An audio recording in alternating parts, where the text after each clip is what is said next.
আমি যদি চাই আমার কবুতরের কাছ থেকে যেই ধরনের রেজাল্ট, যেই ধরনের এক্সপেকটেশন, যেই ধরনের আপনার ফলাফল আমি পাবো, ওই ধরনের ম্যানেজমেন্ট কিন্তু আমাকে দিতে হবে। দেখেন, আউটপুট আসে কোথা থেকে? আপনি যদি ইনপুট না করতে পারেন তাহলে আউটপুটটা ভালো আসবে না। আপনার ইনপুটটা যত ভালো, আউটপুট তত ভালো। এখন আপনাকে ফর এক্সাম্পল উদাহরণ সহকারে দেখাই বা বুঝাই আমি। ধরেন এটা একটা কন্টেনার, হ্যাঁ, স্প্রে গান, এটা স্প্রে হয়, এই যে এবার চাপ দিবেন, দেখেন এই যে পানি স্প্রে হচ্ছে, এখানে জীবাণুনাশক মেডিসিন দেওয়া আছে, আমি আমার কবুতর লফটে এটা স্প্রে করি। এখন ইনপুট কতটা জরুরি? ইনপুট যত ভালো বা ইনপুট যদি আপনি করতে পারেন, আউটপুট তো আসবেই। হ্যাঁ, ইনপুট কিভাবে করবে? দেখেন, এটা একটা স্প্রে গান, আমরা বুঝতেছি এটা দিয়ে স্প্রে করা যায়, কিন্তু এর ভিতরে যদি আপনি পানি না ঢুকান, পানি যদি না ভরেন, তাহলে কি ভাই সারাদিন আপনি এটা যতই ওয়াশার পাম্প করেন, যতই আপনি ওয়াশার দেন, যতই আপনি পাম্প ঢুকান, দিন শেষে এটা চাপ দিলে কি ভাই পানি বের হবে? বের হবে না। বের হতে হলে, পানি বের হতে হলে অবশ্যই পানিটাকে আগে সর্বপ্রথম ইনপুট করতে হবে।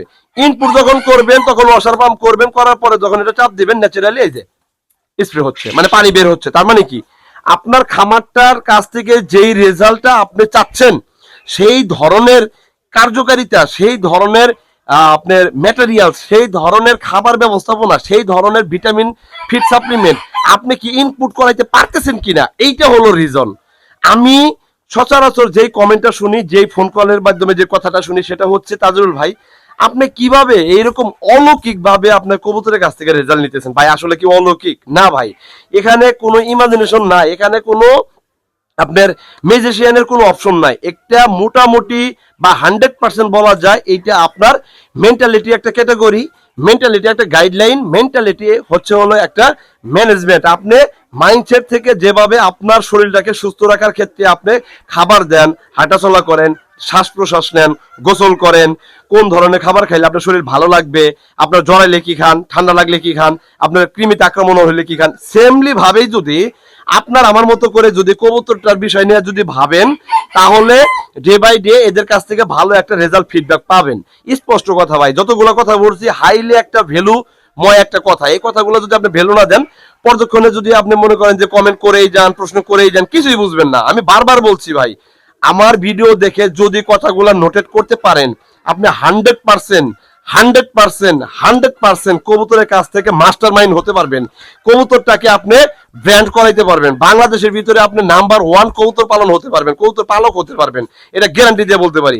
আজকে এক জোড়া কবুতর থেকে মোটামুটি 90-95 জোড়া কবুতর বের করছি আপনার 3 মান্থ, মানে 3 ইয়ার্স। এই 3 বছরের ব্যবধানে আমি এক জোড়া কবুতর থেকে 90-95 জোড়া কবুতর বের করতে পারছি। আলহামদুলিল্লাহ, শুকরিয়া আল্লাহ তাআলা, আমার উসিলায় আল্লাহ তাআলা এটা দিছে আমাকে। এই জন্য আমি প্রাউডলি এবং লাউডলি আপনাদের সামনে কথাগুলো বলতে পারি। এটা শুধুমাত্র যে আমি ঘুমাই আছি বিদে হয়েছে বিষয়টা এরকম না।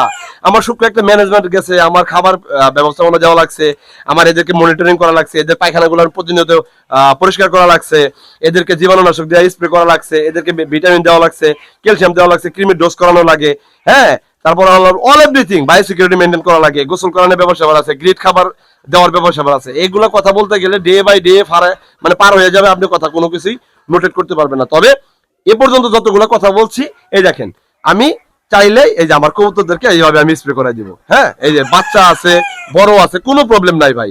এবার সুন্দরভাবে আপনি কি করবেন, স্প্রে করাই দিবেন। ছোট বাচ্চা আছে, বড় বাচ্চা আছে, কোনো প্রবলেম নাই। যদি আপনি জীবাণুনাশকটা যদি মেডিসিনটা কালেক্ট করতে পারেন, আমি ইনসেন নামে একটা মেডিসিন আছে, সেই মেডিসিন দ্বারা আমি জীবাণুমুক্ত করে থাকি, এভাবে আমি স্প্রে করে থাকি।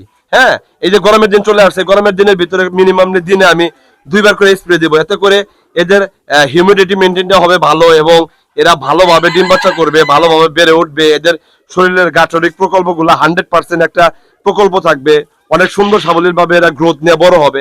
তো এই বিষয়গুলো মেনে চলতে পারলে দিন শেষে আপনি একটা সফল খামারি হতে পারবেন। আশা করি বিষয়টা বুঝতে পারছেন। সবাই ভালো থাকবেন, সবার জন্য সুস্বাস্থ্য কামনা করে আজকের মতো বিদায় নিচ্ছি। আমি তাজুল ভাই, দেখা হবে নতুন কোনো ভিডিওতে। আল্লাহ হাফেজ, আসসালামু আলাইকুম ওয়া রাহমাতুল্লাহি ওয়া বারাকাতুহু।